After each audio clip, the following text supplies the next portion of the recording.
day 9 I think. Isolation. Having an absolute ball. As you can see, the rooms are still bald. I never actually knew I was going to be here in Erskine this long, or I would have probably stuck some, don't know, nudie woman up maybe. Or am I a bit too old for that? Is it like, do I need to put up pictures of, or calendars and pictures of family and shit? But anyway, the walls are bare. If I'm here for another year, or I get wind that I might be here for another year, I might stick a couple of things on the walls, brighten this little dent up a little bit. Yeah, especially if there's more isolation coming. Hopefully there's not, because isolation's pish. But I suppose everyone's just been back into lockdown, so I'm not alone. Just lonely. Joking. Anyway, I'm going to talk about my crash. A bit depressing, I suppose. But it's difficult to create humour when you're on your own, stuck in a wee box room. So I think if I just talk about my crash, it should take me about 10 minutes.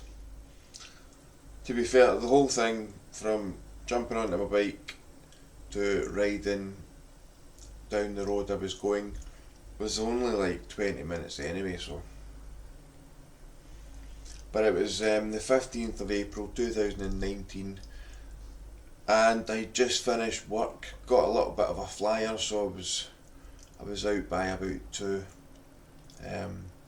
Blue sky, roads were quiet-ish, so the only thing I had in my mind was get back up the road and get the bike out. So I did. But when I got back home, my flatmate at the time, he already had his bike out, ticking away, and he was doing up his helmet and his gloves and stuff, and he was just getting ready to shoot off. And we'd been speaking in the past about a route that I fancied, and he said he would show me and blah blah blah. So we mentioned, why don't we go down this route? I was like, right, cool. So I nipped in the house, got my stuff on, kit on, got the bike out, blah blah blah, and then we set off. Nice day, roads were relatively quiet, there was a little bit of traffic. It was about, by the time we'd set off, it must have been about 3. Because I didn't know the route or where we were going, I just says, you crack on, I'll follow up behind, and that was that. We weren't going anywhere particular, we weren't going anywhere quick, we were just enjoying it, enjoying the weather, enjoying the freedom. That's essentially what I loved about being on motorbikes, was the freedom, the power, the adrenaline. Not on this occasion, but sometimes just pushing bikes to their, I probably never pushed the bikes to their limit, but to my limit. Just looking at my face, I can't win with this lighting, so I bought a GoPro. Every time I use that, looks like it's pitch black. This is my webcam on top of my TV, and I look like I've been moonbathing or something. Absolute chalk white. Anyway, I have to stop and get hydrated. That wee guy behind me bottle of juice. I'm in dire need of a little lubricant in the mouth. Don't know what it is with speaking on webcam or anything like that. I just dry up like a prune. Before I know it, I can't even open my mouth. So I have buzzed for a little helper, and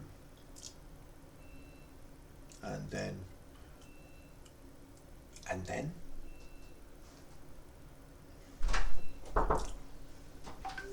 yo. How can I help you, sir? Say hi, Justin. You're going to be famous. Magic, sounds good. Can you help me with a wee drink, please? Of course. You've been talking so much your mouth's dry? That's exactly what's happening. I thought it might be. You want a coffee on? No. Not yet. What is it?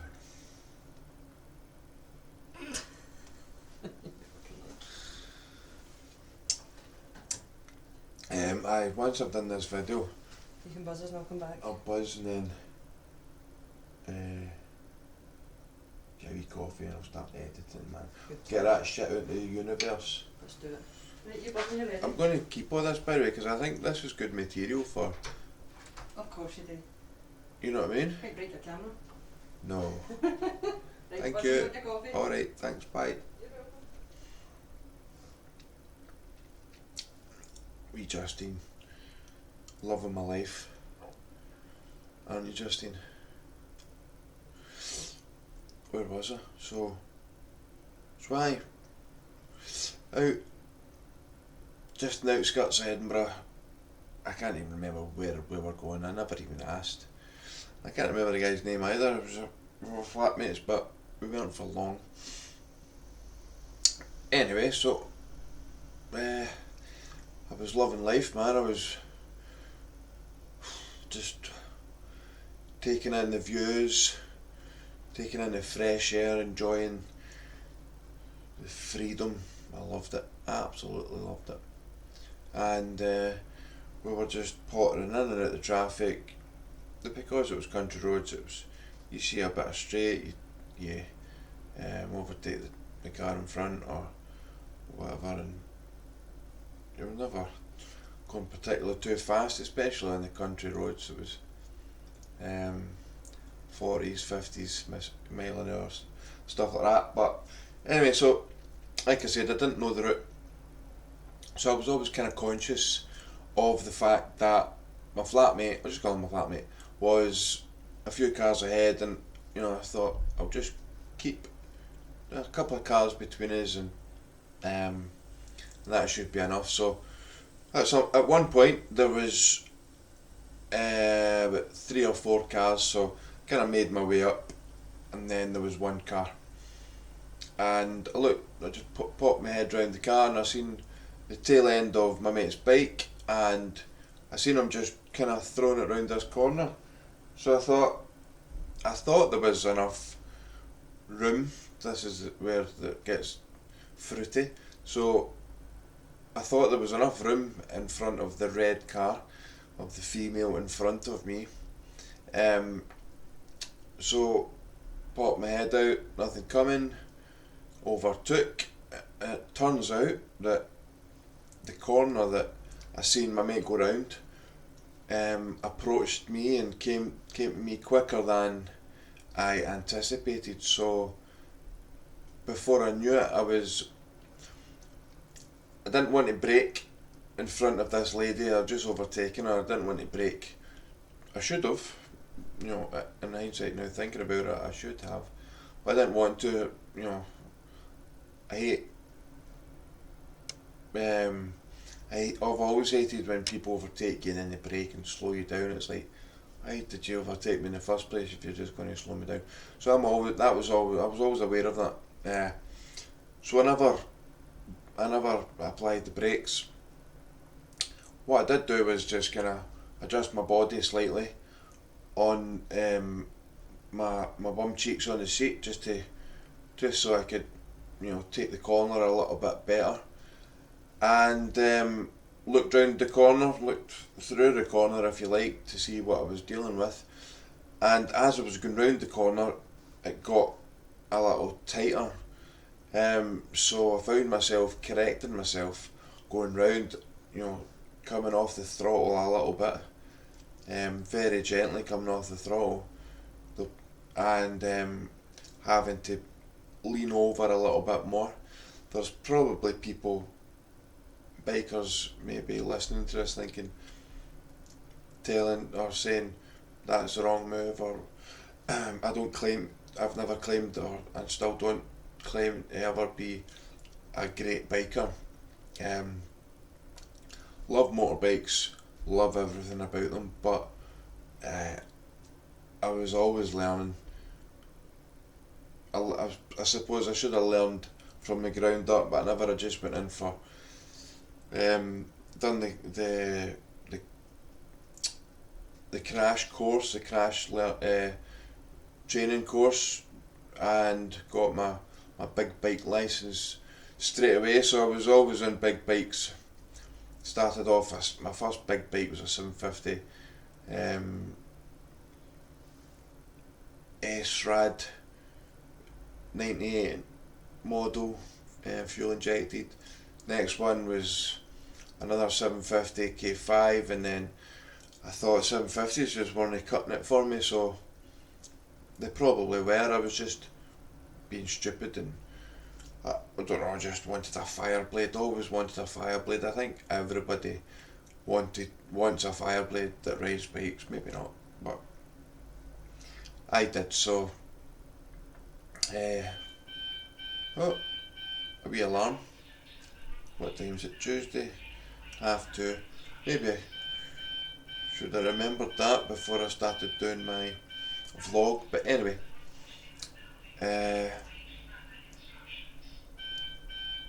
I'm going to edit this bit out. Nothing worse than a repetitive fire alarm that just keeps going on. No fires every Tuesday, I get it, test. But these fire alarms, I don't understand why it was so quiet, maybe because my door's shut, but savage on the ears. Anyway, so where was I? So I was, basically arsed up this corner, and find myself having to get further over onto the bike to try and get round the bend without kind of dragging over into the centre of the road. I think I found myself a little bit further to the centre of the road than I would have liked to have been. Luckily there was no traffic, and so then unfortunately, like I said, I didn't know this route, so that sharp turn turned into another sharp turn, which was a right turn. So it was like an S-shaped little slalom little road, and at the other side of the S-shaped part was like must have been a small stream underneath, because there was a small, pretty sure it was a bridge, a little small stone bridge, like it been just built up, and then the road kind of narrowed into almost one track, but it wasn't. It was still enough for two cars, but anyway, I can just remember seeing that, but I never even made it that far, so I where was I? So yeah, so couldn't correct it. I found myself, this all happened in the space of like 2 seconds. I was doing maybe around 40-50 mile an hour, probably far too quick for the corner, but maybe not. A good friend of mine, Steve, he always used this this phrase and warned me that just watch you don't run out of road and watch you don't run out of ability, because if you run out of the both of those things at the same time, you've usually had it. If you run out of the both things at the same time, you've usually had it. So I think I ran out of ability, definitely, and I ran out of road.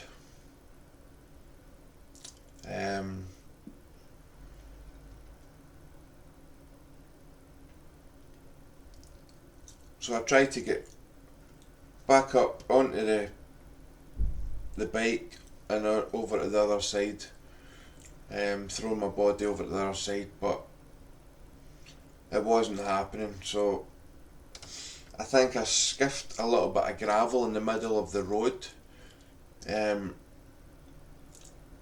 just at the start of the next turn, of the right turn, and my front or rear wheel slid. My sister said she spoke to the police, so there was a police report. I've not read it, and it was apparently there was skid marks on the gravel on the centre of the road, so I was kind of up against it in terms of the surface. Anyway, so this was the point where I knew in my heart of hearts that I had, you know, when you just know something's wrong, like seriously wrong, and you might not come through it or pull through it, and that was what was going through my head. I didn't know what was coming, I didn't know what was going to happen, but I just knew it wasn't going to be good.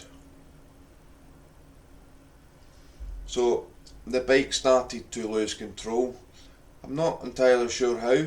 Maybe I blipped the brakes and caught, and one of the tyres either slid and made me low side, or the back tyre kicked out and skidded. However, whatever happened, I lost control of the bike big time, both the rear end and the front. So the rear end was fishtailing, and the front was the handlebars were slapping off the fuel tank.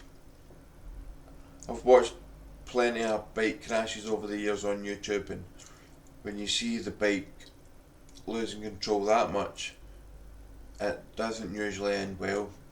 It's difficult to come back from that one. I've seen people, and I have in the past, be able to correct lose control of the front tyre or skidding with the back, and I've managed to hold it together, but this one was both. And it all happened in the space of 2-3 seconds. I was going about 50, I think, and before I could turn right, the bike, like I said, was losing control, and I just remember looking up, and even to this day I don't know if it's just a mental block or what's happening in my mind, but I can't actually remember what I hit. I'm going to go back to the crash site when I get out and about and get my own transport, and I'm going to go and visit where I crashed. I think it would be good for me. Don't know why, I just think it would be good just to get it out of the way. I just thought, you're going to hit something. I didn't know what it was going to be. I just knew that I wasn't making the right turn. I was just going straight through, and it was a country road, so there was a few hedges and bushes around, and like I said, I think there was a bridge, so I think I might have just went straight into the side of bricks. But whatever I hit, it never moved, it never budged. It just stopped me dead in my tracks. Not obviously dead, but it just, you know what I mean. And I dipped my head down, kind of braced for impact, dipped my helmet down underneath my shield, my windshield on the motorbike, and hit something. Don't know what it was, still don't, but whatever it was sturdy enough to just, I bounced off it, went over the handlebars, hit the back of my motorbike helmet, and snapped my neck. I crushed my C4 vertebrae. So obviously straight down, crushed my C4 vertebrae, fractured my right shoulder blade, and I think that was it. When I landed on the ground, so I must have, like, there's a blank between ducking underneath the windshield and landing on the ground, so there's a little couple of seconds gap where I've just got no memory of, which probably just as well. No, a wee alarm. Not bad at this editing game now. Absolute seamless transaction. But where was I? Oh, I was lying dying on the middle of the road. Sorry. Rotten joke. So, well, I pretty much was. But there was a little process before I realised what was actually going on. So, first of all, I was worried about the lady in the red car that I overtook. I was more worried that she was going to come round the corner and wallop me. I was actually shiting myself. It's not going to end well for me if she comes round the corner and belts me up the road. So I was listening out, and I was like, I was panicking. I was like, shit, oh no, I was like, don't hit me, please don't hit me. I was begging, just shouting out loud, please don't hit me. So I listened to the rubber of her wheels on the gravel, and I could hear, thankfully, she came round the corner, I could hear the rubber on the gravel, I could hear her tyres slowing down. And that was, the relief was, I don't even know how to put it into words. I was so happy with the fact that I knew someone was going to be hopefully directing the traffic, so nobody would absolutely ruin my day even more. And then, so once that happened, my flatmate at the time, he came running over to my bike helmet, and he came down on his hands and knees, and he was looking through my visor, and I was like, mate, get my helmet off, and he's like, Danny, I can't do anything, I think you've had an neck injury. And I'm like, fuck's sake. I'm like, alright. Well, it was a bit more dramatic than that probably, but and when I realised that I had to wait on the ambulance, I started to, my breathing was going, so it was already quite restricted from what I can remember, but when I realised that I was going to have to wait on a paramedic, and I knew I was out in the middle of kind of nowhere, like 20 minutes outside Edinburgh, or the country roads joining onto the borders, but I thought, oh no, it's 3:30, traffic's going to be mega, I'm going to be lying here for forever. So that thought made me panic, and I literally just could not breathe. Every breath I took was just tight and trapped, and I couldn't fill my lungs. It was a proper anxious moment, like a real scary thought in my head. But I promise there's no fire. It's for some reason the alarm's tested 5 times. God knows why. Anyway, couldn't breathe. So I had a little word with myself. And until you're ever in that situation, it's probably difficult to understand. But I thought to myself, right, I think I've done it this time. I think I'm going to die. If I don't sort my breathing out, I'm definitely going to die. So, when I was in the army, I don't know why, but the army, don't know if the army popped into my head, but this phrase or saying that was taught. So I think it was adapt to the situation and overcome. I think there's maybe more to it, but that was kind of the thought process. I was like, if I don't adapt to what's happening right now and get through it and overcome the situation and sort it out, then I wasn't going to make it. So I did. So I got my breathing down to basically what I needed to survive and to keep myself from panicking and suffocating. So it was very, very short in and out pants.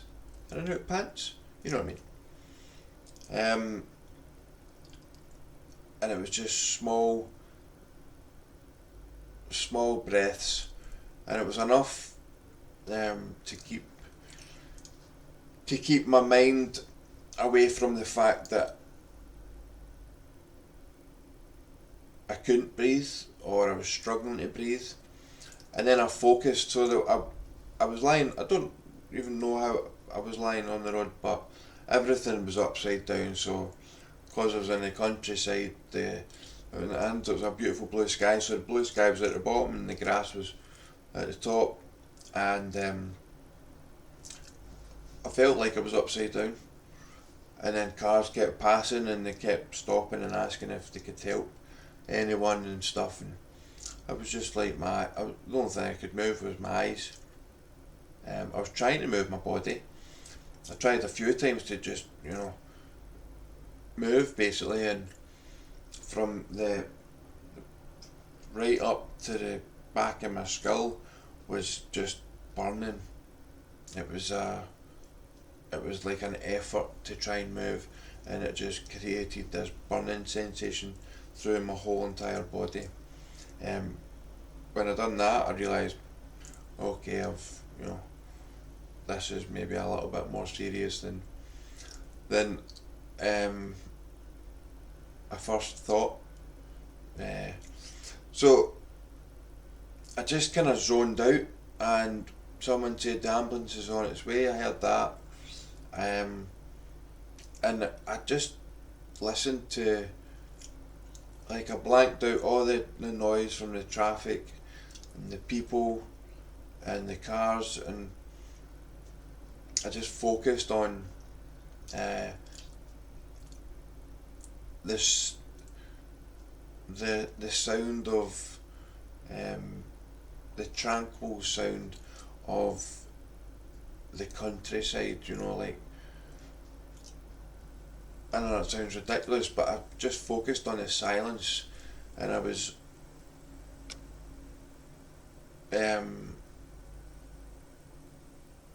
just looking at the grass moving,